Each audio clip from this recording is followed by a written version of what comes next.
When we are doing the will of our true self, we are inevitably doing the will of the universe. In magic, these are seen as indistinguishable.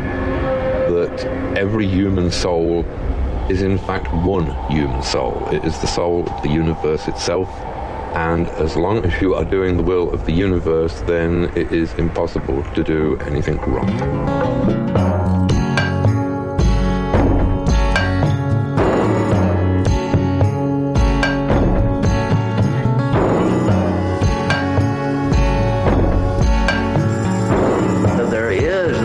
Between everybody and his total environment.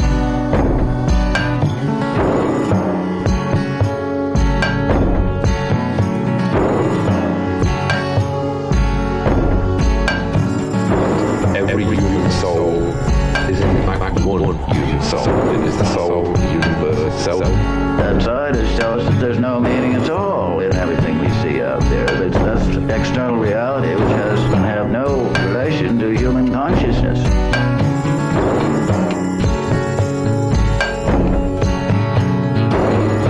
Who writes the great books?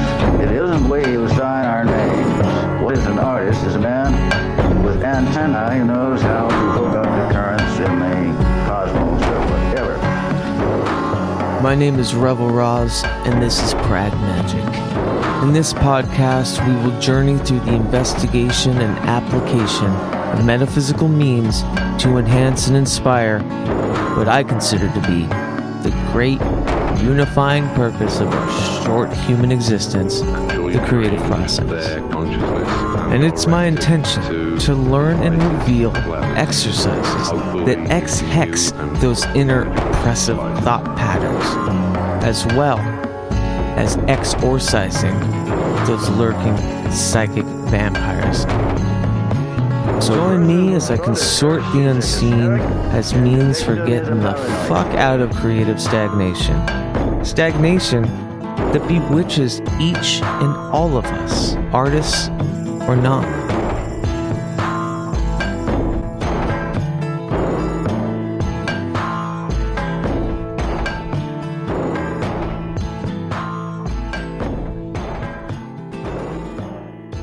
In this episode, well, let's talk about the word LOGOS, which essentially means the word of God or principle of divine reason and creative order. Well, Revel, my nom de whatever, short for Revelator, was humorously bestowed on me as a slight of sorts, one that denoted my crooked past filled with drug-fueled and drunken ego trips, careless revels, and their inebriated revelations. It is not one that reveals the logos, or truth for that matter, and I've spent the last 5 years or so pursuing to rectify that. So it's only fitting that my current trajectory in metaphysics, or in becoming an integrated person, is looking to rectify the sardonic aspect of my identity and that nickname, to make my nickname less a sarcastic tag and more of a purpose-filled title. Upon discovering Robert A. Powell of YouTube's channel LOGOS of Ophiel, I was gifted a psychic gut punch. I have recently been taking my metaphysical studies quite seriously and recalibrating my personal magical modes and diodes to allow for more reverence of occult traditions. So when Robert contacted me about appearing on this podcast, I was relieved to find his revelatory reach was dispatched at the perfect time in my pursuits. His YouTube videos have become a consistently unpretentious and enlightening source that is wholly uncommon among the marketing-minded new gurus abound on the video platform. So slither hither, weirdos and witches. Here's my conversation with media magician, occult YouTuber, and paranormal detective, Robert A. Powell.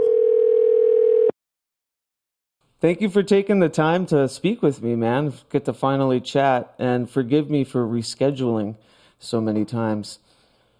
Oh, man, it's cool. I completely understand. I was in the same boat as you not too long ago. Yeah, this whole, you do podcasts as well, right?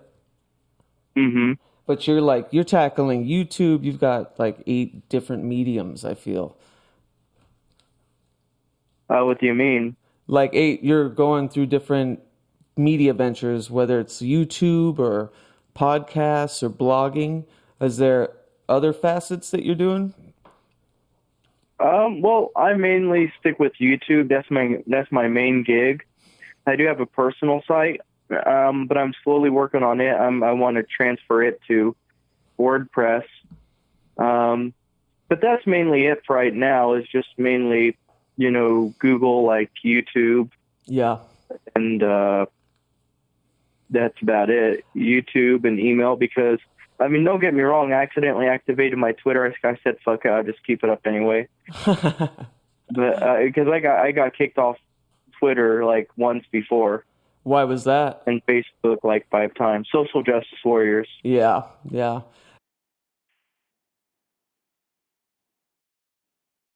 There's a big confluence, I feel, between the occult community and pissing off the left faction, I've noticed. Oh, yeah, there's this political dialogue that's made its way into occultism, right? Yeah. Rather than having that balance, you have the libertarians, saying, the occult is individual. Right. And all of that. Then you have more of the left-wing leaning people, especially Thelemites, coming in and saying equality for all. It's like, then you kind of want to look at him and say, that Crowley, he followed a very Nietzschean sort of philosophy, right? Like that they're slaves, like people are slaves, and then you have the master and shit. So are you, do you think that collectivism is an idea that should be outside of the occult? No, not at all. I think it has its place. Because I think we are different, and I think, that we all have different systems. I just don't think it should totally define a person, though.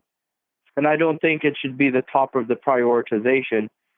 But if we want to be accurate with things, let's be honest here. Most occultists are white males. You know what I mean? Yeah. You'll find a handful of women in there. But let's be honest about the issue. I'm not saying it's bad or anything, I'm just saying it kind of is what it is. Everybody's different and they have different leanings. Now, how do you feel about, because I have a good friend of mine, he's like a 4th generation voodoo practitioner, and it was really stressed about, I hate to use the word appropriation because it's such a buzzword, but to appropriate magical practices from other cultures outside of yours was scoffed at a bit. Would you agree with that kind of caution? I'm kind of in the middle, because if it wasn't for some sort of appropriation, yeah, some of the stuff would have died.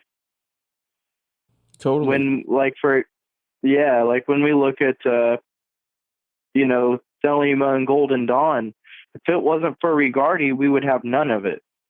Or if we look at, what we have in Solomonic magic, if it wasn't for the Arabs, adopting the latter Greek magical papyri stuff, right? We wouldn't have the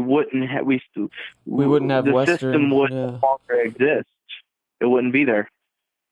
Sorry, when my mind gets going, my mind goes in overdrive. Oh yeah, I love it. That's perfect. Because that kind of leads me to the next point. I was watching one of your videos a couple days ago, and you were talking about currents. When you're practicing different devotions that are long-standing traditions, that you're kind of tapping into this unseen current that transcends space and time. And I was wondering if when you're dancing with multitudes of different devotions, is that disruptive to the currents? Well, that's why I say singular focus. I think it can, because it's this is why I say singular focus is when you dabble into too many things, you're not really getting the mysteries. You're getting surface level material. So that's why I generally focus on Renaissance magic and magic of antiquity. Okay. Yeah, I've noticed, I saw your top 10 grimoire, and the first one was the Greco-Egyptian, the papyri, right? Yeah, the Greek magical papyri, that one manuscript, it completely outlines everything we have today in Western magic before Buddhism and a lot of Easternization. So you think you got to be devoted, really, to just one? Maybe one or two. Yeah. Because I think that when you wander around like a stranger, it's kind of like the difference, let's take any other vocation, right? How can you expect to advance in any other vocation? Like, let's say you work at a restaurant. If you're not going to be committed to your job, how are you going to become a manager? Yeah. I agree. So, I'm definitely from the generation of chaos magicians, and I'm trying to, rectify a lot of those habits that was, born from that kind of practice. Just kind of throwing everything to the wind and going for deconstruction as kind of the main MO. And now I find myself like really starting from scratch after years and years of studying and doing different types, but I feel like I have to start over because it has to be somewhat of a singular focus, Yeah, well, there's a crisis going on with young men right now, and it's because that we've been told as young men that we can do whatever we want, right? That we have all this knowledge, that we have all of this, that we should just get this knowledge, take it, apprehend it, and so on and so forth. So along with that, especially with higher rates of fathers not being in the family, there's really not much of a moral guidance with a lot of young men nowadays. And it's kind of raised by the television, Yeah, raised by the television, especially when you have a lot of single mothers. There's not that male figure to help develop sexuality to some extent, and there's a bit of a crisis in masculinity right now, because everything that everybody's telling us, and this is just my take, right? Right. Because it really all falls by not just our biological nature, but our physicality, by our interests and things like that. That's what far more separates men and women, than biology is interest. You know what I mean? The physical makeup and interest. Men, they have a tendency to take on more jobs. But now when you look at the new stats, with the millennials, there's women taking care of men now. So there's this crisis going on statistically. And you kind think of you sad. think that's a bad thing? Like that it's not kind of mixed? It needs to be. Well, it's a horrible thing because it's leading to more incompetence. We see it in the workplace. We see it in society. We even see it in the occult. Yeah. Because, and it's not to place people in traditional gender roles or any of that. People can do whatever they want. But the idea is to sort of embrace who you are, embrace your nature, and just sort of go with it. But when somebody's not given the right guidance, it creates a lot of issues in society. And now, and like I said, I know society changes, and I don't see it going in a positive way because there's just a lot to this, because everybody wants a competent person. It's hard for men. It's harder for men to hold jobs nowadays, especially in the millennials. It's harder for to keep relationships going. The divorce rates went up by a couple percentage too in the millennial generation. So I think it really falls upon this attack on masculinity. Does that make sense? I mean, yeah, So I see where you're yeah, coming from. I definitely yeah. pick up, the traditionalist in you. Well, I wouldn't consider myself a full traditionalist, but I just kind of look and see what works, right? Yeah, yeah. Like for example, if you go through my statistics, like in my demographics, 98% of my viewership are males, ranging between age 25 to 34. Yeah. And that's Guilty. That's that's 45% of my audience. And to me, with this new social movement going on, you know what I mean? Mm-hmm. It seems like men are going to places to where they can identify with their masculinity and relearn what their masculinity is. You know what I mean? Because there is a crisis going on with it. Yeah, I think maybe the idea though is that it's evolving. That it might be misguided, but I think the idea was that it was adapting to a degree. Oh yeah, and we'll see how it goes, because I think the more we push in this direction, the more forceful it's going to go the opposite way. Because Norway ran an experiment on this, right? And the more that they tried to get rid of especially at the workplace, like the gender differences and all that, the more men and women actually went to traditional interests. It kind of backfired. Yeah. So they completely had to can the study. So like I said, I know I can just speak personally, there was definitely a lack of discipline in my life. Yeah. Growing up, and with that, a lack of security. Mm-hmm. And that comes with responsibility. Right. You know? Yeah, exactly. I'm the trial by fire type, so I had some really dark wilderness years of figuring out depths of what I'm okay with, and and it's just been a hard learning curve. I mean, the reason why I started back in heavily in the quote unquote occult was because of the discipline it provided me.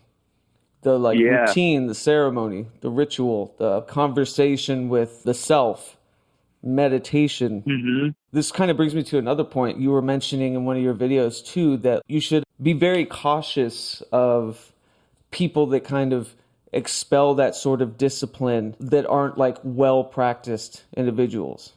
Exactly, yeah. And I was wondering if you were speaking of any type of belief that you were referencing, or if there's a few different metaphysical trajectories that you would deem dark or malevolent. Well, I think there's a broad range there, actually. And that's a really good question, because there's a broad range of it. I mean, you have these occultists who are espousing things that what people who analyze other occultists said. You know what I mean? Right. And, then you have people bouncing around all over the place, and this is once again where discipline sort of kicks in, right? A lot of them don't have the discipline to stick with the practice to get the most out of it, right? Yeah. It's so to answer your question, I mean, there's gurus all over the place who are claiming stuff. And then you have people who are just really damn good marketers, like E.A. Coedding.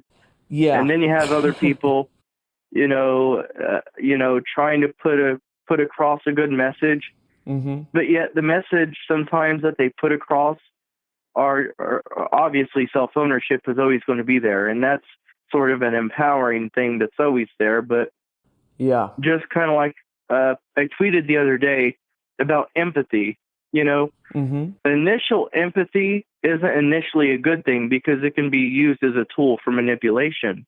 Sure, yeah, that reactionary empathy. Yeah, so, I mean, anyone can use any sort of empathy or any emotion as some kind of a tool, right? Like love. Yeah. Like, for example, you can manipulate people with love and empathy.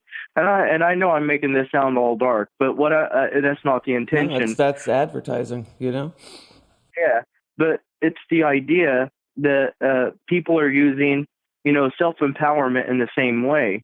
Mm-hmm. This is all inside of you. Believe in yourself. It's a good message on the surface, but the way they're using it is full of sophistry a lot of times. Yeah, I was going to bring up that word, sophistry. Mm-hmm.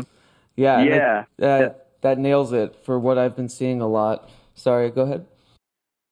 Yeah, but that's the whole point. Is it's complete sophistry, and I think it's a good message to have.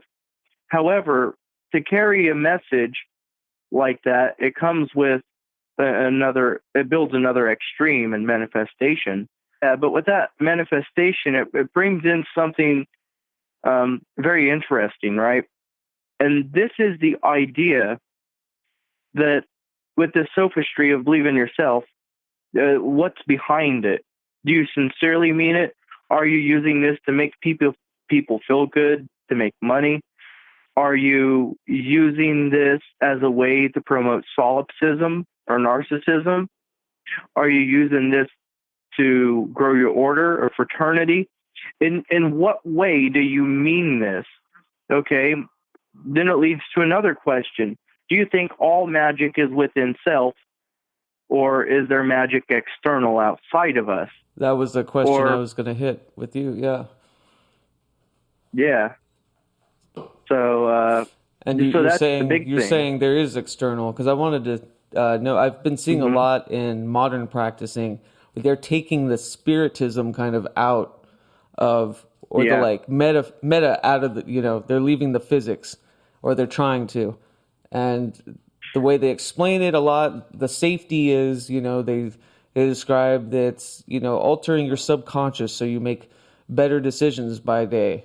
And that's really all you're doing, and I hear that a lot. And it feels like it's just being repackaged, like you're selling a gun that looks like a toy gun. You know what I mean?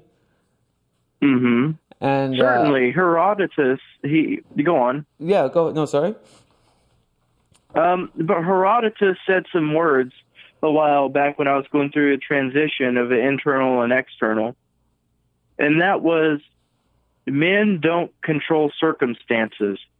Circumstances control men. I like that. Because if we could control circumstances, everybody would be making millions of dollars off psychic work. Right. You know what I mean? We would be able to predict every move, everything we could do. Mm-hmm. But with mortality and the lack of control, it comes this degree where sometimes empowerment helps out. We can only do the best we can in the world we have. And there are some things we can control. You know what I mean? Yeah. But, we can control how we react. And I think that's the biggest thing. Yeah, certainly. I mean, hell, you can walk into a room, you could, flip on a switch and your light comes on. You can control that. Right. And this is where knowledge steps in. Not just self-knowledge, but external knowledge of the world and how it's applicable in order to sort of kind of control the circumstances around us, Yeah. So it's organizing the chaos somewhat, or giving us the, I don't know, maybe sometimes the false relief that we're organizing the chaos.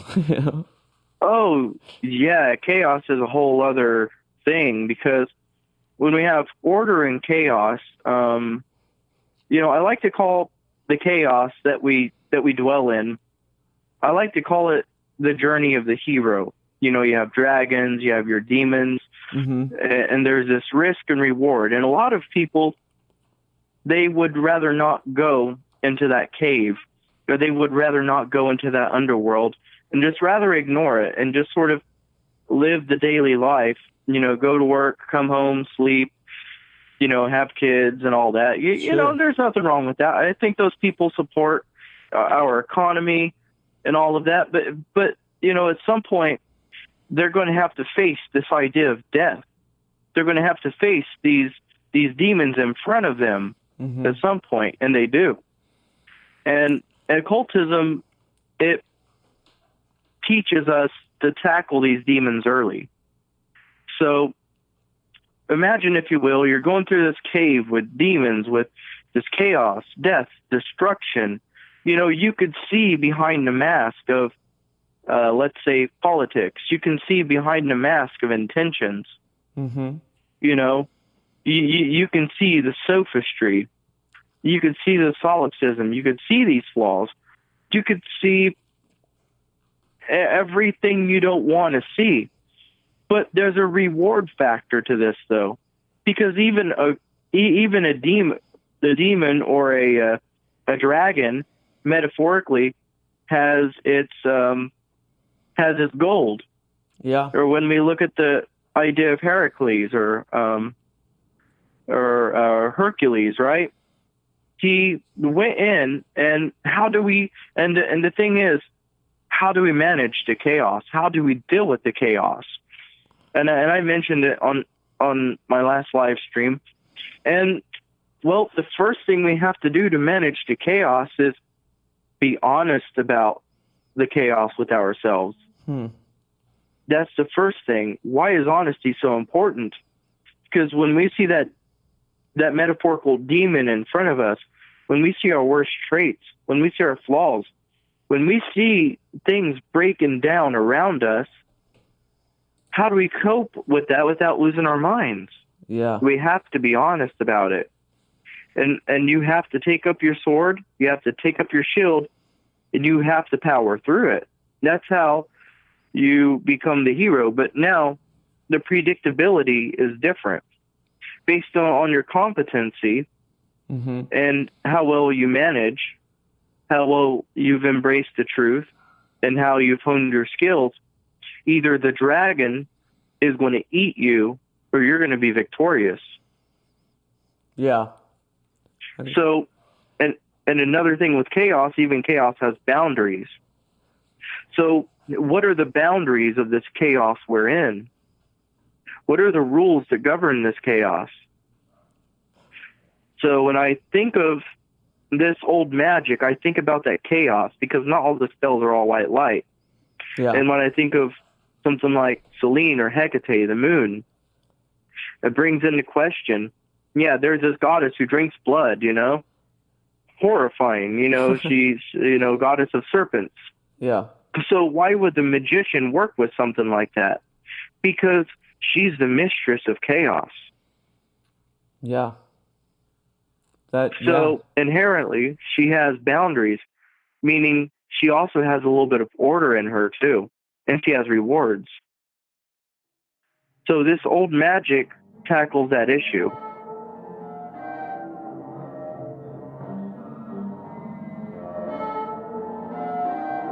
This here Pragmagick podcast is brought to you by Portland, Oregon's open source art religion and Pragmagick Art Collective, We the Hallowed. For more information, please visit wethehallowed.org or support these fine, pious individuals at patreon.com/wethehallowed. Remember, that's hallowed like saintly. HALLOWED. Thank you, and hold on.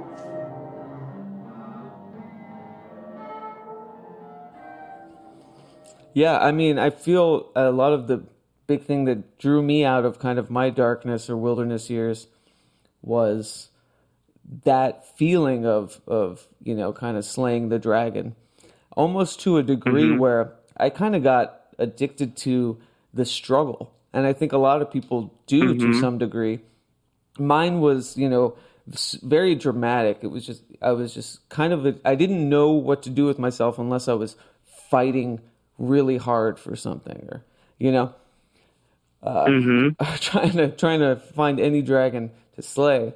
And I wonder if that can, what's analogous to that in like a magical devotion. Like, if somebody's kind of tempting too much and they get addicted to, you know, the kind of, I don't know, dancing with the devil kind of idea, you know, instead of, you know, I'm losing myself here, but basically, I wonder. understand what you're. Yeah. I see what you're going at. So, maybe it's that constant struggle, that people are addicted to that lead them to this, right? And this is a good sign. I know what you're getting to. Yeah. Well, there's something in this a little deeper. I think you're touching upon, and it touches upon existentialism. Mm-hmm. What makes me wake up in the morning? What's my purpose? What's going to make me fight every day? And the thing is, a lot of people, they have this wrong idea about conflict and divisiveness, right?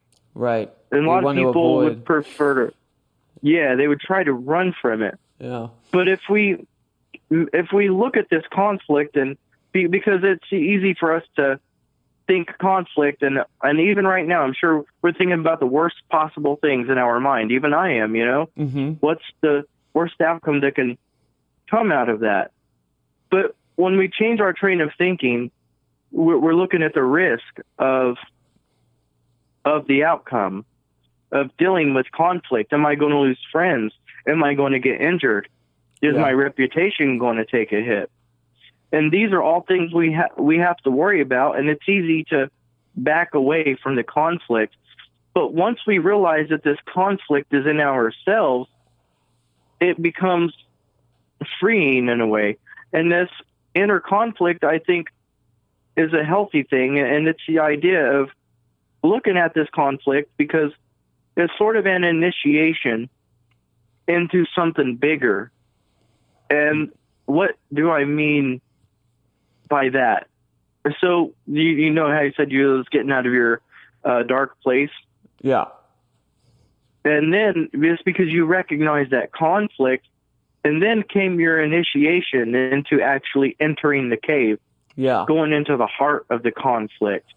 Like, you know what? Maybe I got this wrong. Maybe I got it right. I don't know. But I know that there's substance here. Yeah.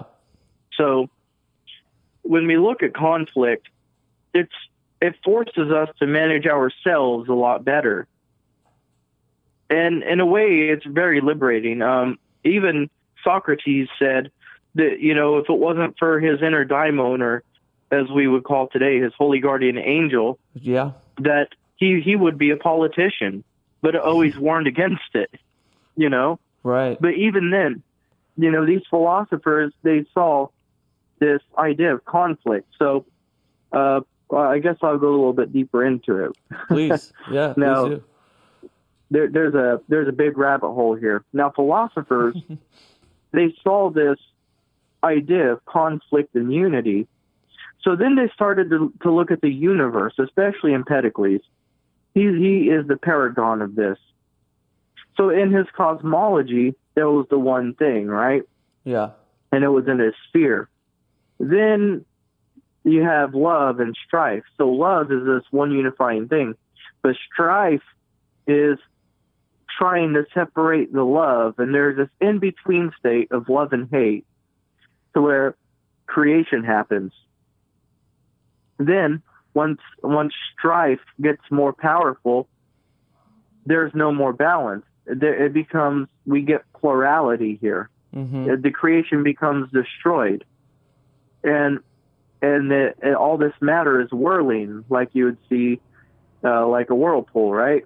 Yeah. And so once everything is in complete chaos and discord through conflict, there's no hope. There's no way out of it. So love has to regain her power according in the universe again. So she strives for this plurality to become one, and it once again reaches this in-between state to where new life is made again. Then all life is destroyed once it all becomes one again. And there's this cyclic cosmology, and even Pythagoras duly noted this conflict in the dyad, or the number two. I have one versus the other. So even today, this idea of plurality, such as the individuals, plurality, this idea of plurality in many things, everything being an individual, how this creates problems.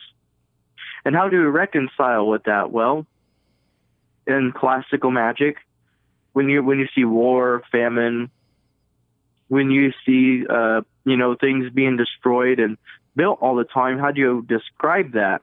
So a solution was made to this, and Pythagoras said, well, maybe it's best if we focus on the one thing, how do we get to God? Yeah, so they called it monad. Some people call it God. And when I say God, I just don't mean in strict Christian terms. Right. You mean the singularity, like the single creator force. Yeah.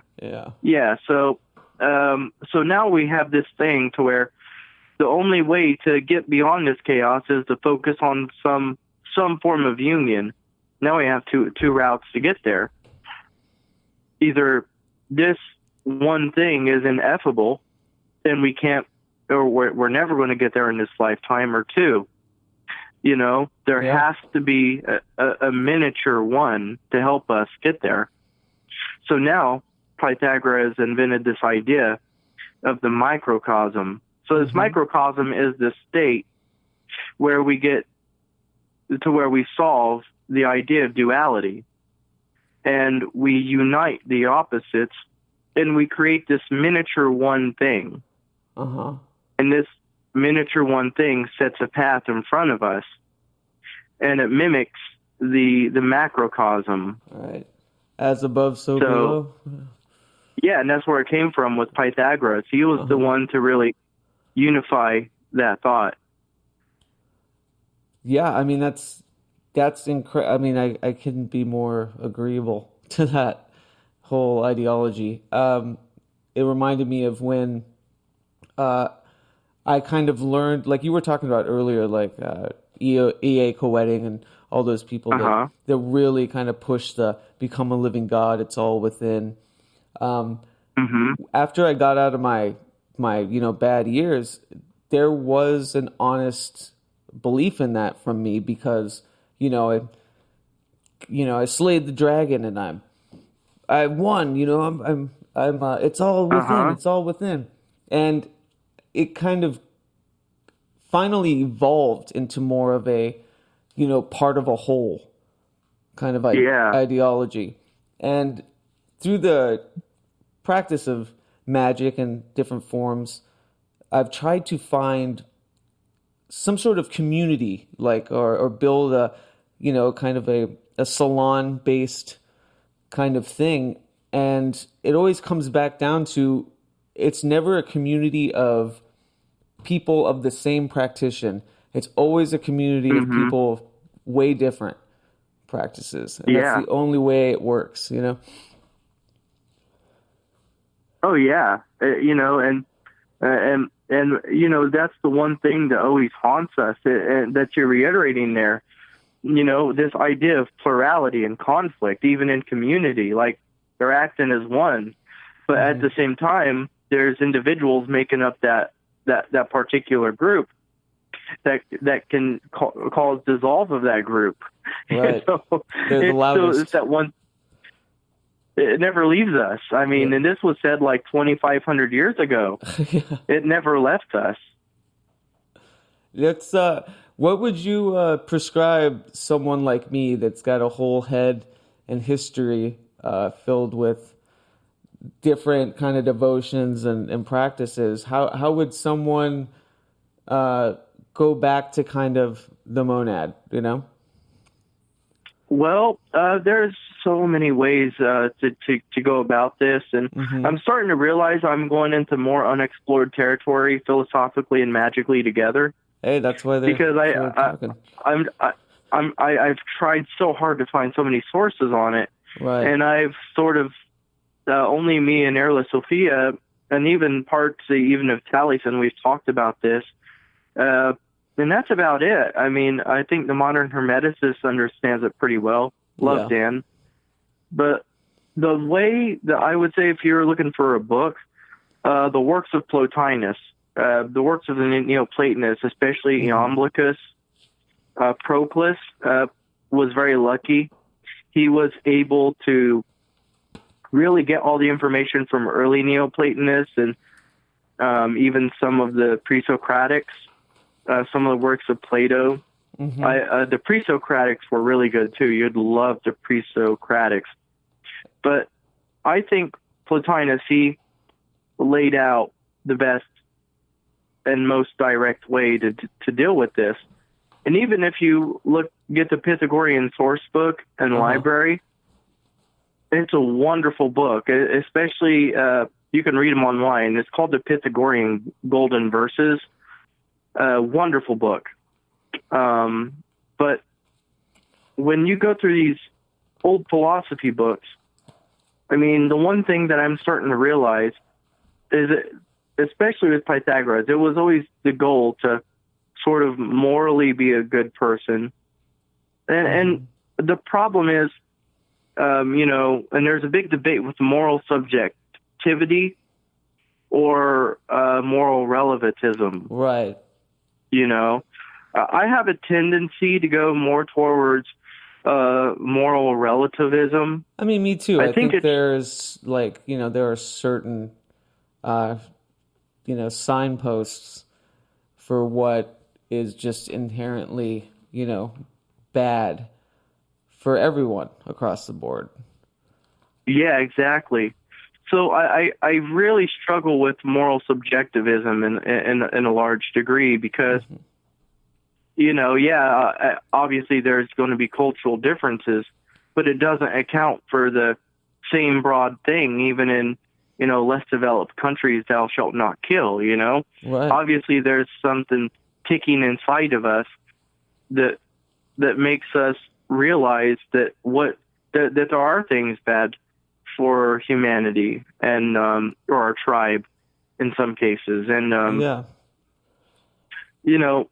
so the best thing I would say to answer your question is really dive into these occult books, and I think what they offer, especially these old philosophy texts and some of these magic texts, is it's not blind devotion for the sake of devotion itself. You would love the Orphic hymns, the Homeric hymns, and the Delphic hymns too. They're very good.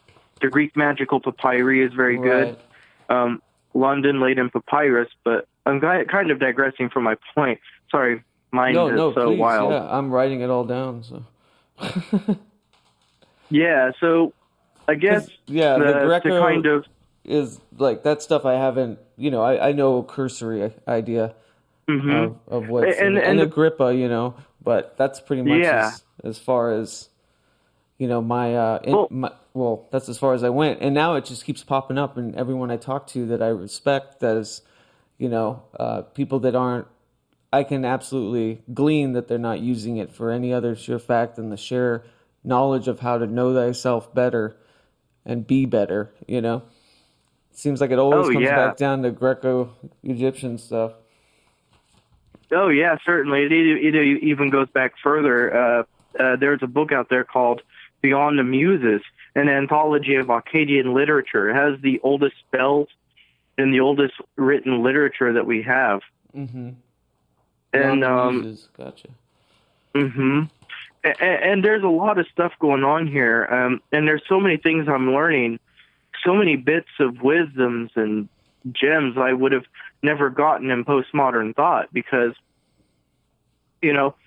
while I'm not saying postmodern thought is bad, but there was something that happened.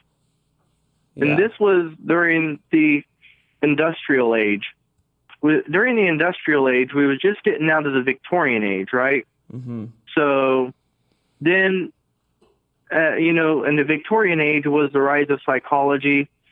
It was the time where people were saying, where academics were scoffing at mythology, not really taking it serious, to see how it could relate to humanity. And then we have the rise of materialism, based on the fancy stuff from Egypt coming out at the time period too. But then things became easier. We could mass produce things. We could kill animals on a large scale. We could create, we could create things really fast. Right.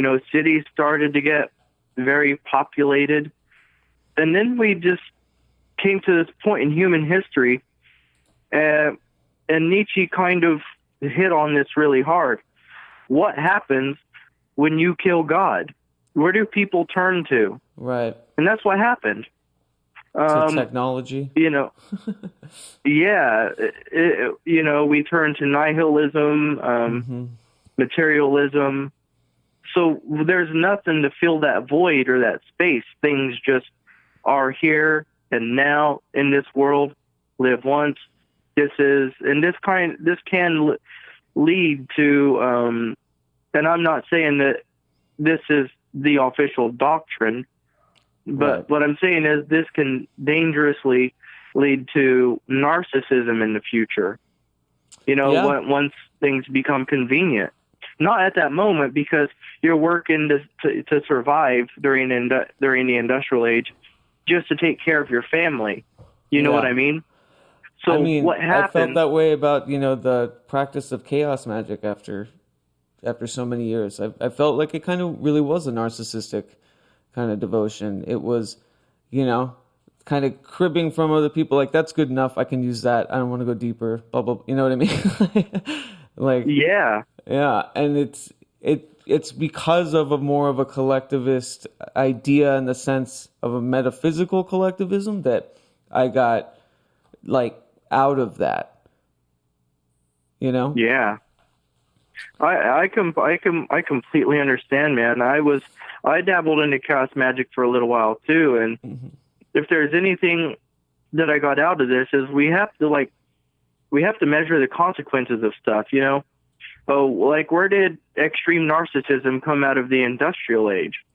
Well, that happened because of conveniences, and some people, they just naturally have narcissistic tendencies. But when you don't have to earn what you have, when you don't have to fight with your inner struggles anymore, when you can just go out and, let's say work an 8-hour job and go to a bar for a weekend, that's more than what most people could do anywhere else, or when you can afford a $1,000 iPhone. I mean, there's going to be a degree of narcissism in there. Yeah. No, because totally. Conveniences are so tied to it. And I'm not saying everybody will be narcissistic, because I know that, some may say these are broad statements, but I would never say all, you know what I mean? Right, of course. But this does tie into my other question for you, especially in the convenience part, and it brings back what we were talking about kind of new kind of media gurus, is that they seem the interest in the occult, majorly, has been more about aesthetics, a certain type of kind of visual style and a lot of art, but also because of the convenience of the get rich quick, or the the rectify all your bad problems by tapping into this unknown stuff. And I was wondering if what would be your advice for people that are so ready for resolution or results, and have guess no idea that it's not really about results like that? Does that make sense? Well, yeah. Well, this brings me to kind of what I would say earlier, right? Now, there's a couple points here. There's a lot in that question. Yeah. So I'd have to break this down. Please do. First of all, we would have to challenge ourselves, right? There are people who say that spirits are all in your head. Now, if that's true, then we would have a whole bunch of confirmation bias. Right. Or people projecting their fantasies into magic. So that's the first step. When I do an evocation, I mean, it's like working with another person. Very rarely do I get anything I want to hear. It's Right. almost like another individual, it's objective.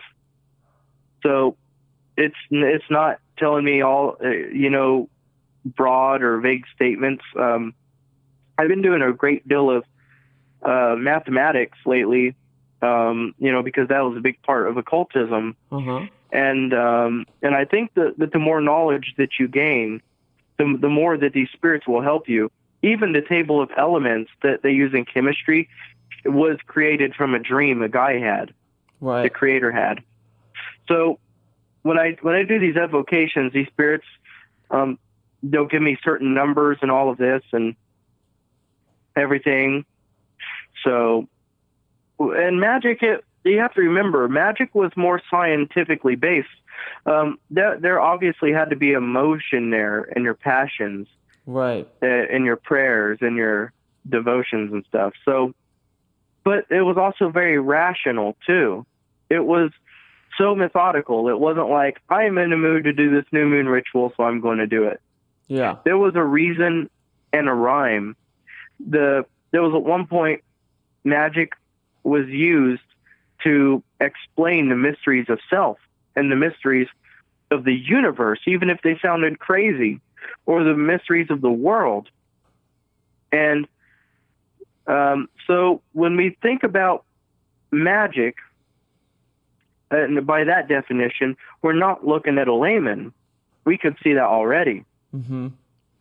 We are looking at, especially when you go through the time these grimoires were written, you had to be an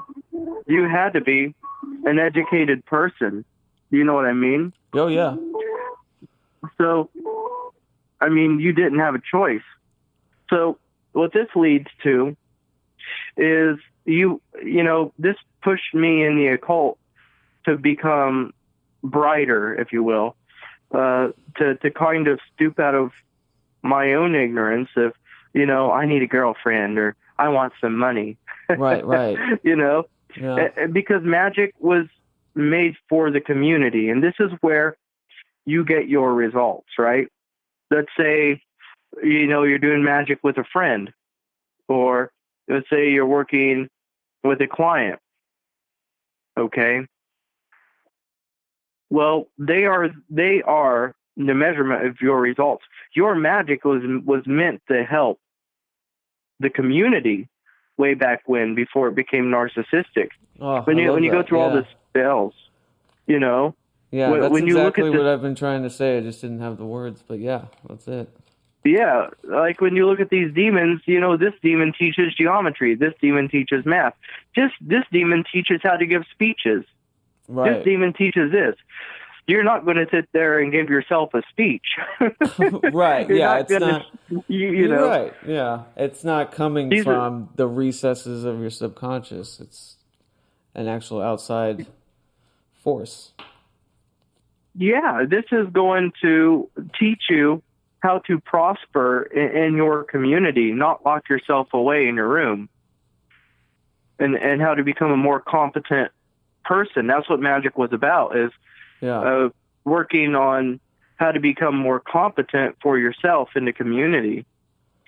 So it's almost like that's a very reverent, kind of devotion. It's almost like a Jesuit would have to be, you know what I mean?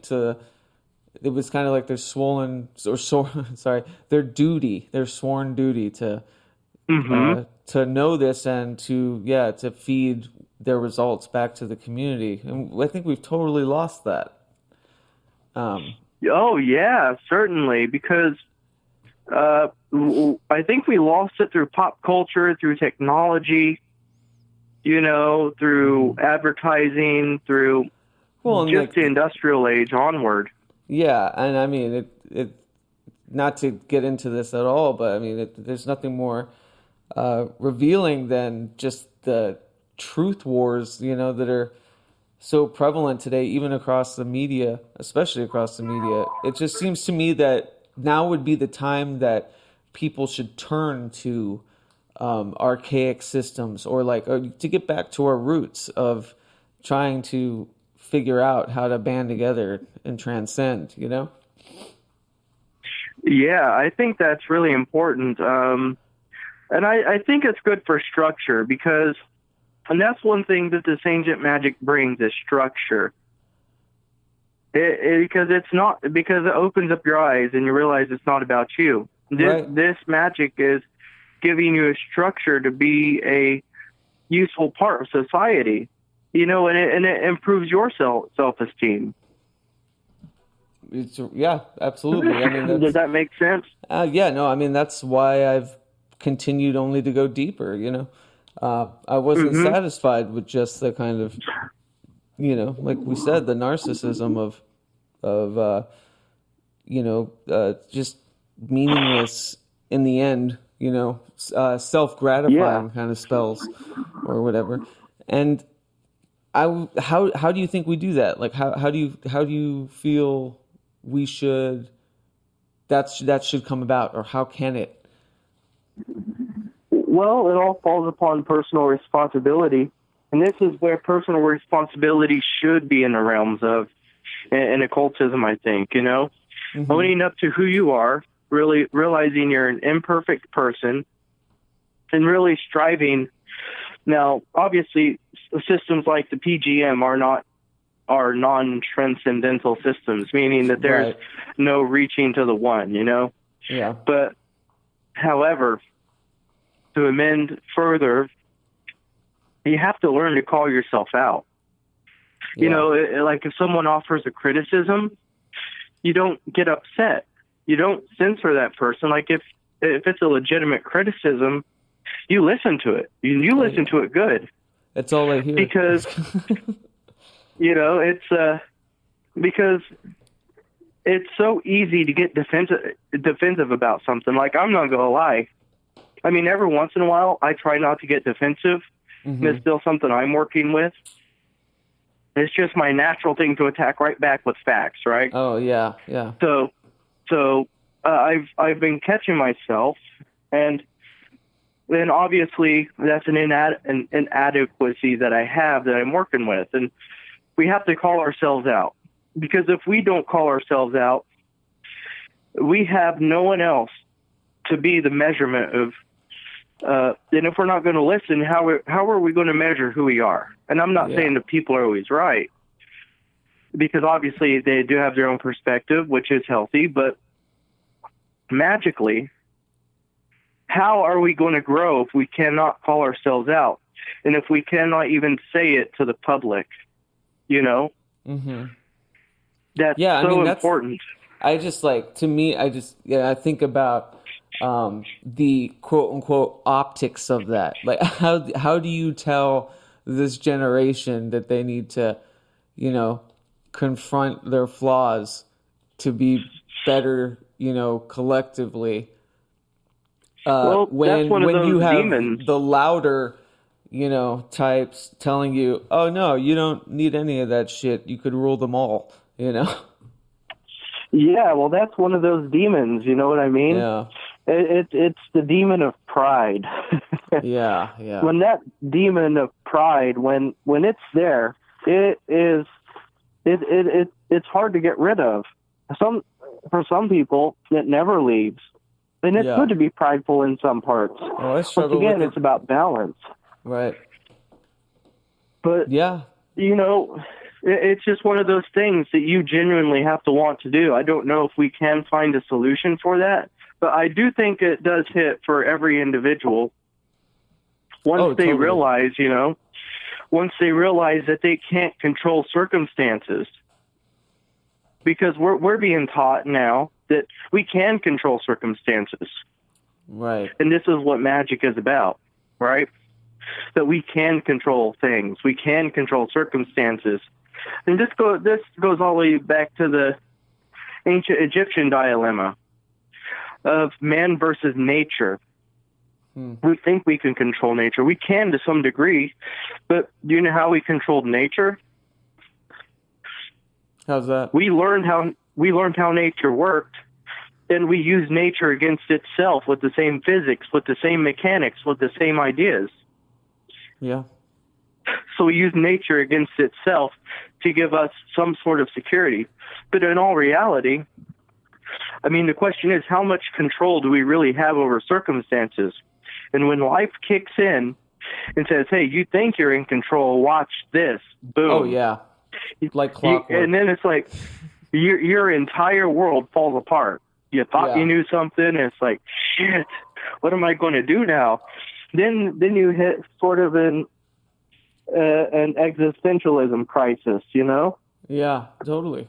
I mean, I always thought, to me, this whole inner process has always been about how to better react instead of how to better defend, or how to take a punch easier. That's what it became. It was like how to roll. How do I can control the only thing I can control is how I am reacting, because everything else that's ridiculous. And so maybe that is sort of the point, is that we focus on, we just focus on the idea of forming our own kind of defenses in a way that, I don't know. I lost myself, but I think you get what I'm saying. I do think that we can offer some, exert a little bit of control over nature, though, right? Right. Over a situation. Unfortunately, so let's say that somebody is let's say somebody gets fired up in a certain situation, right? Yeah. And you see that they're a little bit fanatical. Okay? Uh-huh. So you see them getting fired up, and people are ignoring it because it's just a negative thing, right? Right. So upon looking at that, it would probably be wise to get away from that subject so that person doesn't get upset. I see what you're saying. Don't defend, just circumvent. Don't defend, circumvent. It is that there are some things we can do to control a situation. For example, one of the oldest forms of magic is with words and writing. Oh, yeah. That's my favorite. Oh, you're breaking up. Yeah, go on. Sorry. Can you hear me? Yeah, but I was saying that's one of the oldest ways to do magic is with words and writing. I mean, we see this in Thoth and Odin, even the word for spells. We have logos. You know what I mean? Yeah, I was going to bring that up. That the word of God. Uh-huh. So, God spoke things into creation. Mm-hmm. When you write things down as a scribe, that's magic. So what we're given is these supernatural powers through words and through language. Right. And even, when we look at people like Harpocrates or Imhotep or these other glorified people, because they changed society. People would go to them for readings. We could look at theologians. They served a part to people. Yeah. And I think a part of the craft of me working with philosophy and classical magic is I don't make this about me. If I felt like I wasn't helping people, then I wouldn't do it. Once again, a little self-projection here. Well, sure. And but I'm making my skills useful, and I'm trying to make my skills useful in one way or the other. And we sort of have to get back to that root. It all started for me after my grandfather died. Oh, yeah. That's when it really hit me. Because I was at his deathbed, and he had cancer. I took care of him for like 3 or 4 months, every single day almost. Oh, it's all right, man. But I watched him wither away. Yeah. And I'll never forget. It was right around 3:16 in the morning, and he was there on his deathbed. And he didn't want to die. He didn't want to. He fought for every single thing that he had inside of him. Yeah. And he fought so hard, a tear ran down his eye. I wiped away his tear, and I felt his last breath go past my ear, and he was gone. And then something occurred to me that night.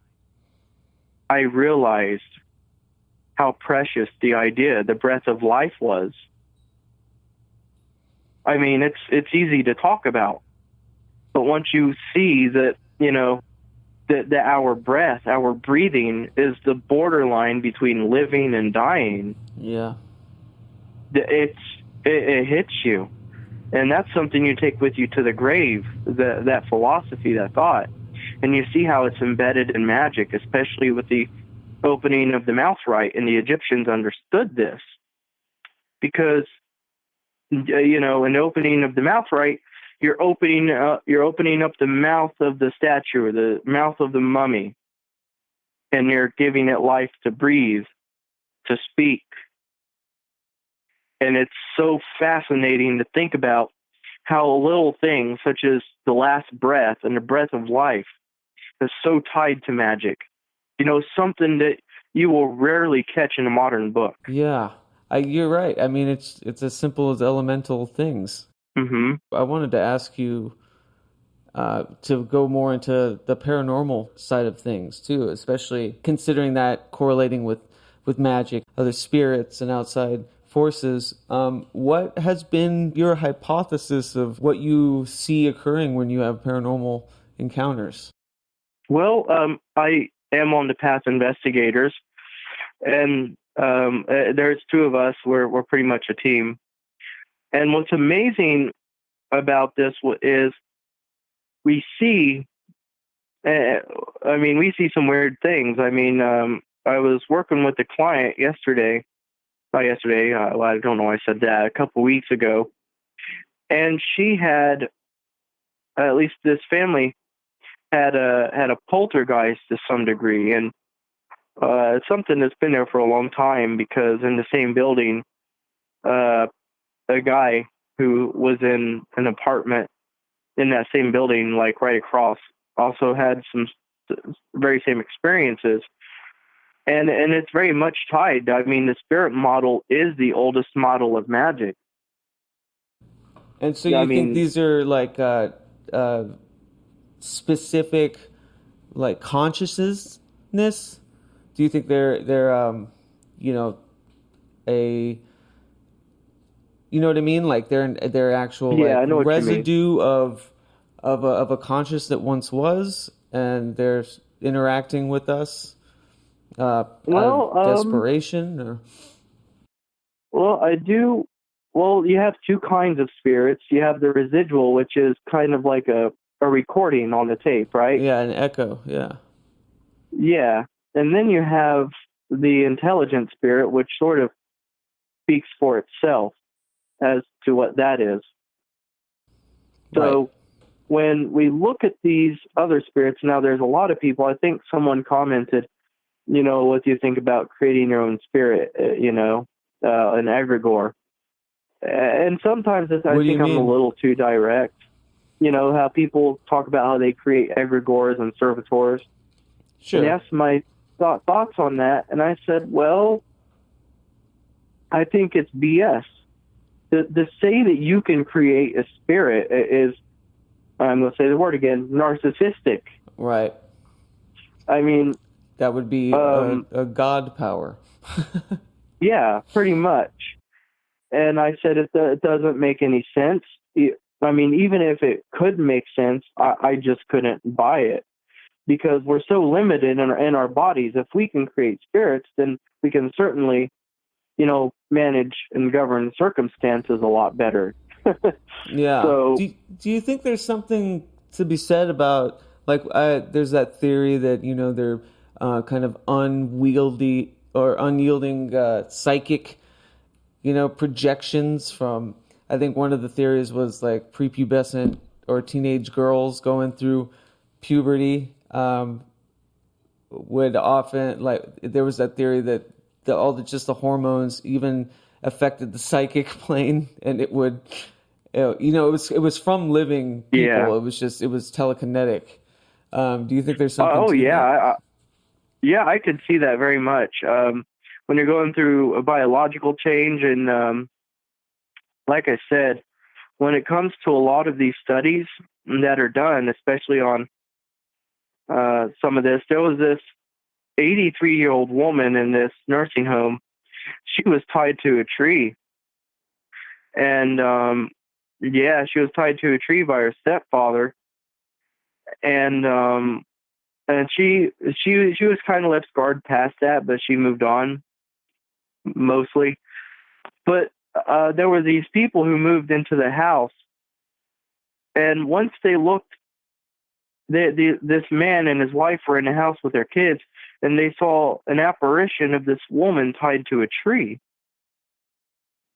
And they did some research on the house, and then they found the police report later on it, and then they found out the woman was still alive, and they confronted her about it. She was shocked. And this goes back to the thought, at least for me, back to a Greek thought once again, that the soul is in the mind. The Greek word is psyche. Psyche is quite literally soul, and that's what it means. And we take the word soul in Greek, and it means psyche. That's where we get the word psyche. So, so they got this idea that the soul was in the mind. And if we think about these instances like astral projection, out-of-body experiences, and that 83-year-old woman who is also in a nursing home that I stated, I read about it. It was interesting. You know, it shows that in parapsychology that a part of us dwells in through tragedy in our mind and things like that. A part of our spirit does. It's like that it was so intense psychically that it's absorbed in the surroundings and then played back like an echo or a ricochet, you know? Yeah, Plato made an interesting comment on shadow people. He said shadow people are souls who got caught in materialism when they were alive. In materialism? So they're bound here and they're stuck here. Yeah. Yeah, He didn't just quite say materialism, with, but like that's encapsulating what he was saying, like caught in money, caught in, you know, just earthly matters, and that was solely where their focus was. Never wanted to leave. Yeah. Mm-hmm. Yeah, so I mean, I think it's a good subject to wrap up on because it's a big one. I'm sure it could be a podcast of its own, but I just wanted to know what your experience has been within the paranormal and how that's informed your idea of what happens after we die. Ah, that's interesting. I think that the Egyptians had it right when they said that our entire soul is sort of divided into parts.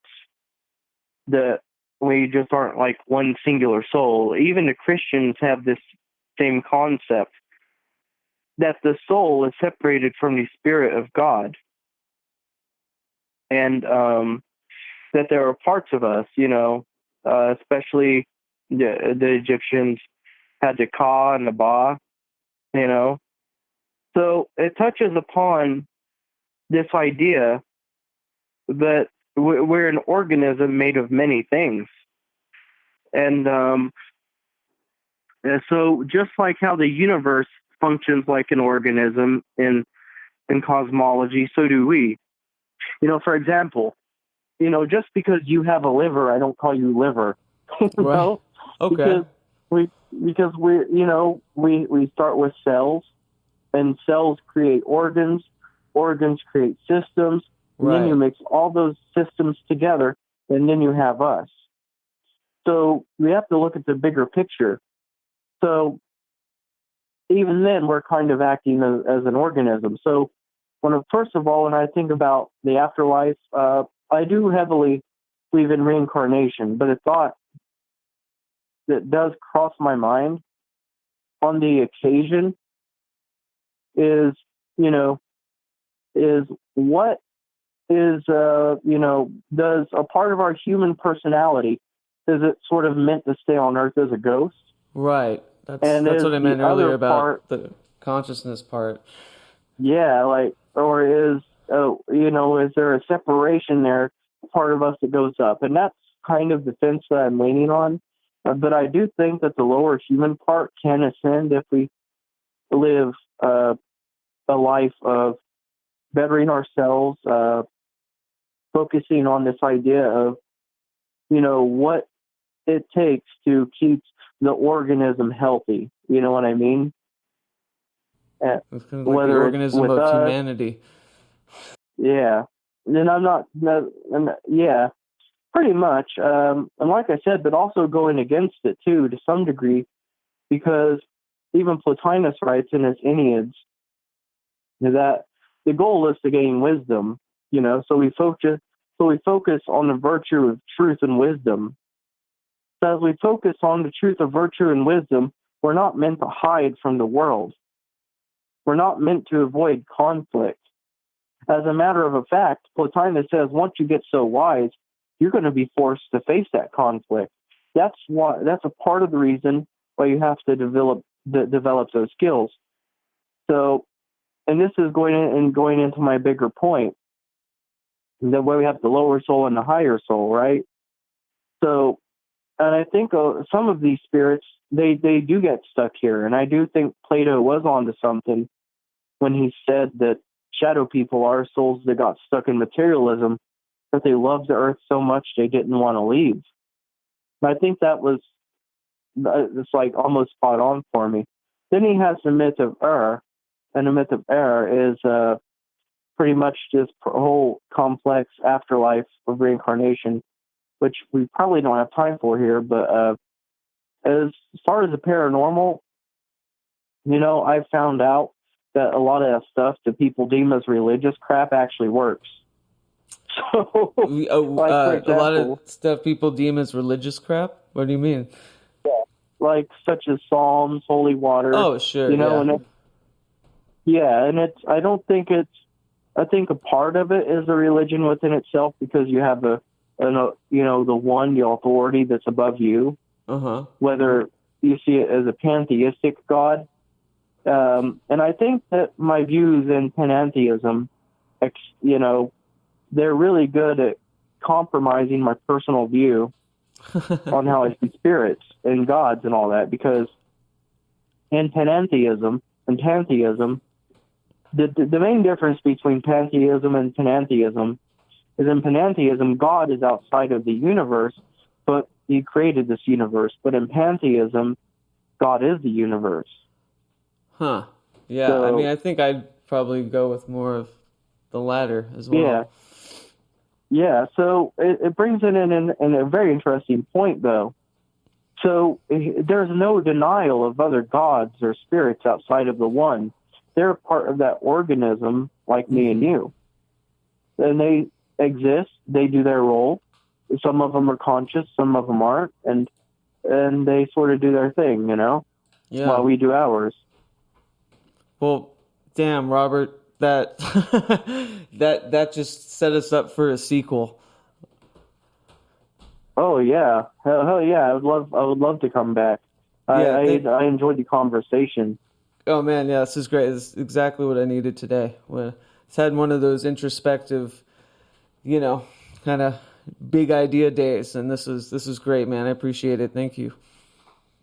Yes, no problem. Don't worry, because I know a lot of this stuff is hard for me to take into at first, especially when I first heard it. Then I'll go back and I'll revisit a concept, and I'll just be mind fucked.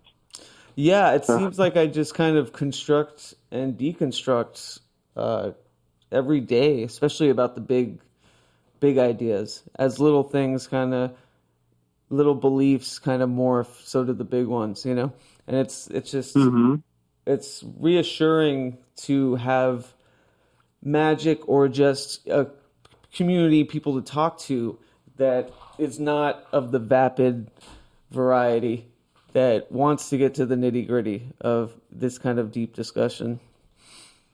Yeah, and I think that's important. I mean, like earlier we talked about the crisis going on with young males. You know what I mean? Yeah. And I think that's a big pull And even then, I think that my whole channel, even I'm a reaction to that. You know what I mean? Reaction to this crisis, knowing that I needed order. And I think that, in on my channel, like, it's open-minded, but at the same time, I openly say somewhere along the lines that, we need boundaries at the same time. We need some sort of aim and guidance. Right. There's got to be some structure. Yeah. Yeah. So it's not that limitations are bad, but I think that's because I see where you're coming from and all that. It's good to say you're limited because you can't learn everything. Right. Yeah, I mean, I think that's the big idea too, is that internal, or let's say, eternal acceptance of resolving to know nothing in a way. It's that the deeper I know, the more of a student I am. Yeah, and like I said, if there's one thing I'd like to tell the audience here, please. It's not about blind dogma, and I know that it can easily be mistaken as that when I say limitations and through some parts of this, but it's not about that. It's about the aspect of free thinking, but kind of resolving that duality to that union at the same time. Yeah. And it doesn't mean you blindly accept things, just because you mention God or the one, it doesn't mean you challenge the idea. But at the same time, you don't dismiss it either. Yeah, absolutely. Well, yeah, I mean, that's probably the best point to end on. You want to tell everyone where they can find you and where to watch your videos and whatnot? Yeah, just go on YouTube, type in LOGOS of Ophiel. I recently put the name change on there to Robert A. Powell for branding reasons. Okay. So, plus my Twitter handle is Robert Powell 018. And you can email me at pgmmagus@gmail.com, meaning papyri Greco-Magici, so PGM. And you can find me there. And you do PATH, like we touched on. It's the investigative, paranormal investigation. The PATH investigators. So you could type that right onto Google and find it right there. Very cool. Well, thanks again, Robert. And this will be the beginning of a very long relationship, I can tell. Oh, yeah. Thank you. Yeah, it's very interesting. I love the chat. Yeah, absolutely. And please come back. Let's do this again. Yeah. Just slide in my DMs whenever you can too, or my email. Of a chaos magician by then, I swear. Oh, you're sincere. I think that's all that matters. No matter what path you follow, as long as you're sincere about what you follow, and that's all that matters. Yeah, I definitely don't want to burn everything down anymore, so. Yeah. Gonna go with that. All right, man, we'll take care. Yeah, you too.